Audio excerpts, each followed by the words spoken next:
family, let's talk about it. We seen these court cases going on with Straightdroppp and Cornelius Smith, and I personally feel like the twists and turns are about to turn up a little bit more. We don't see the actual proof except for what we're going word of mouth and the internet. I feel personally he may be involved. We can't deny that, allegedly. But as far as being the trigger man and the ones who actually pulled the shots that did the drop November 17, I ain't seeing it as the actual connection and the two get together with this situation. Because I'm going to break this down the right way. We're going to break it the true way. Remember, this is an opinion matter based video. If you want to give your opinion, leave it in the comment sections and we will listen and hear you out. Salute, gang.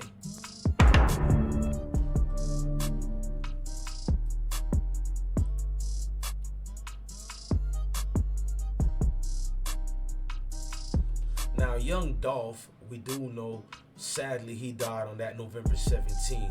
Now, the suspects they got for his death, they're blaming Straightdroppp, which is Justin Johnson. They're blaming Cornelius Smith. They're blaming also Shondell or Rondell Barnett, who's being charged for accessory for helping allegedly Straightdroppp escape in Indiana. You know what I'm saying? It's a lot of he say, she say going on with this entire situation. Let's just go to the matter of facts of things involving in it. You gotta look at it for what it is. It's easy to look at these guys and blame them and say they the ones who did it. That's why I'm a little bit weary to just say, okay, this your killer right here, ladies and gentlemen. It's just too much going on for me to blame them. It's just so much connecting of the dots when you look in tune with it, when the shooting happened and everything like that. Rest in peace to Dolph again, man, sadly. But being involved in a murder is different than actually being the actual perps who did the drilling on that day. You know what I mean? It's just a lot. Like when Straightdroppp did this video here, I think it's videos like this that got him caught up and got him in trouble. I put work down in the field, ain't no getting up when I hit. I've been off for doing drills by myself, don't need no click.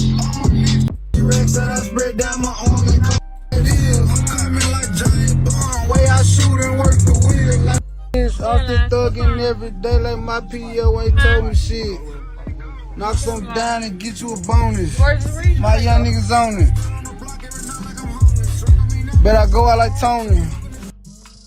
Double O. Walk down game. What you on, nigga? Big walk down game. Man, you know that. Man, you know that. What you on, Trey? Cool, straight? Notice in this video, he keeps talking about big walk down gang and all that, allegedly. This is what I think they used to break it down during the conversation. Now, I'm going to do a separate video where I upload the full video of this where y'all can look at it. But let's examine this video for a little bit more. Stop. Man, we gotta drop this shit. Walk down, guys. No bout. We gotta drop this shit. Oh, hey, you already know I told you, hit me up. We'll chop everything up, bro. We get to work. What you got going? I'm Eddie right now, nigga. I'm Eddie. I know you are. Blick.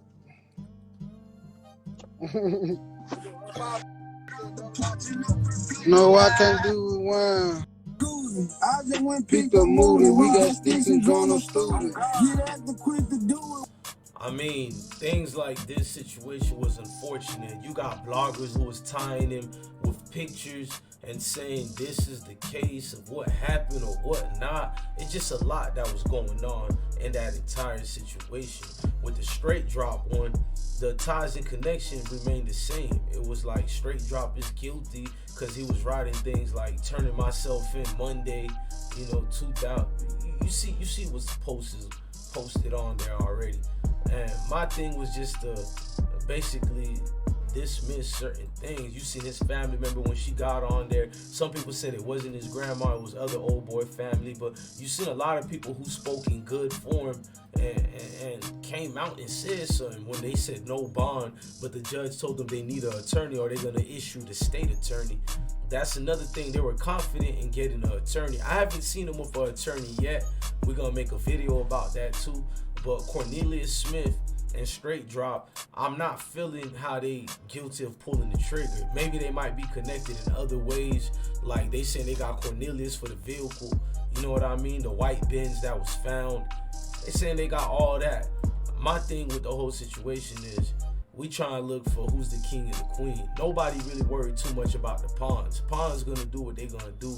Pawns got only one job, one mission, is do the play.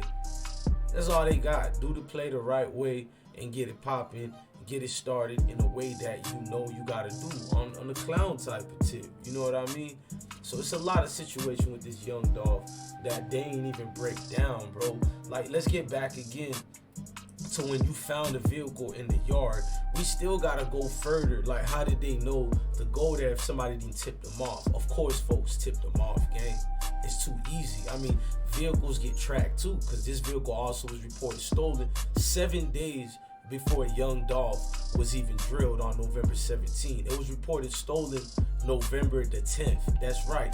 They claim they got DNA and evidence and all that camera that ties Cornelius Smith to the events in question that day of stealing the white Benz.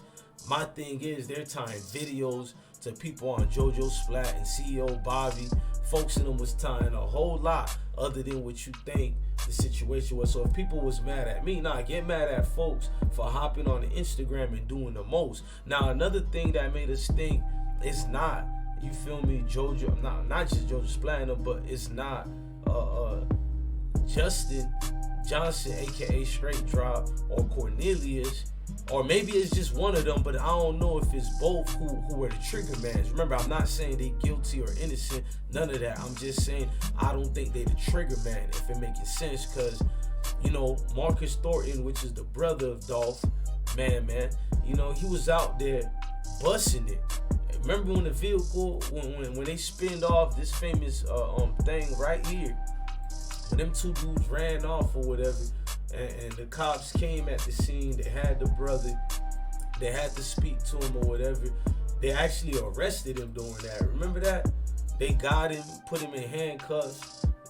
Some people said because he was doing the most. It wasn't that. Remember, there was pictures of him too bringing out the yapper, and with the yapper he was busting it back, and people like, ain't no way close range like that nobody in that vehicle got hit, or they got the devil or the Most High protecting them that day. But you can clearly see Marcus was distraught.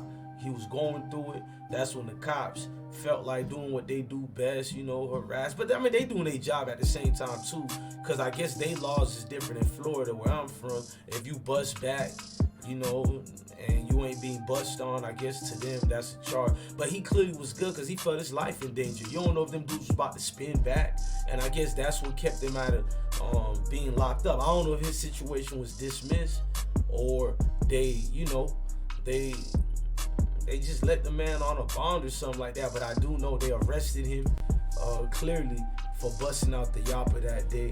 But it was a lot of situations tied to this that made us, you feel me, properly say that folks is involved. Not the brother, but the Memphis Police Department, the situation I was showing y'all in my last video, the involvement of different crime scenes being fabricated, different people being blamed. Number one, I think everybody is guilty if you ask me. I'm not saying no names, but you get what I'm trying to say. Like from the police to the officials, everybody, because nobody really trying. Everybody just doing it because he got a name and folks keeping them square on they pivot, bro, at the end of the day. Now with the Dolph situation, it's getting more crazy than what you thought, because what you thought ain't what it is. I feel like if somebody got popped that close range, and clearly Justin Johnson wasn't shot, clearly Cornelius Smith wasn't shot, and they had Cornelius Smith locked up for the other situation with the stolen vehicle already. Now they just tied him into it with Dolph, because clearly that was the vehicle at the scene when it happened. It's so much going on with this that it's too easy to just say this is what it is, case closed, and that's it. We do know police departments allegedly be massing up and they pretend they the ops, and they do drills on folks to keep wars going in the community, beef going high. So I'm not saying that's the case of the Dolph situation. Clearly he was in real beef, but we do know they can make things get blurry. What better time to move in and swoop on in when two dudes having beef, war, they have odds with each other? It's easy to swoop in and do what you gotta do to make the play look like what it is. This is all I'm saying, gang. I ain't saying if it's this or that, but we need to be opinionated about this. We need to do our due diligence and think deeply. I ain't saying this dude no innocent type dude like that. Don't get me wrong. I'm just saying, like, it's just too easy, gang. The way Memphis Police Department pinpointing this, I can't just jump on this square and be like, it is what it is. You dig what I'm saying? That's all I'm trying to tell y'all on this. I ain't trying to do the most. I ain't trying to, clout chase the vibe like some people reportedly like to say. We just letting y'all know what it is. With the Dolph situation, you got to keep your eye, open. Your peripheral vision must be used, bro, because the game is rigged. The game is rigged for failure. Folks is really navigating Dolph legacy in a different light. You just got to pay attention, because if you say you love somebody, then go hard in the paint for them. Don't just stop at one scenario and say that's it. All I'm saying, gang, because if you ask people who love the man, who know the man, they're gonna say what I'm saying is fire, bro. What I'm saying is true. These niggas might be guilty or not, but they ain't the kings, they ain't the queens, bro. Pause. And the king is the one who called the shots, and the queen is the one who actually the trigger man. And none of these niggas is it, in my opinion. Maybe they is, but I don't know. Number one, we ain't finger pointing, but we damn sure ain't gonna do the work of the Memphis Police Department, and we ain't gonna rely on their credibility only, because I already proved to you, MPD credibility ain't nowhere, gang. Their credibility is gone, dog. It's fraudulent. It ain't cool. It ain't never been cool in the beginning of all this, if you ask me. So you gotta keep your head deeply on the swivel when it come to things like this. This is all I'm saying to y'all, man. Look, man, I'm your DJ Bless One. Thank you for watching another video of I Smoke Hip Hop Live. Love your family, man. Love your kids and stay blessed. Always definitely rest in peace to man. Gonna keep your legacy alive. It's Dolph.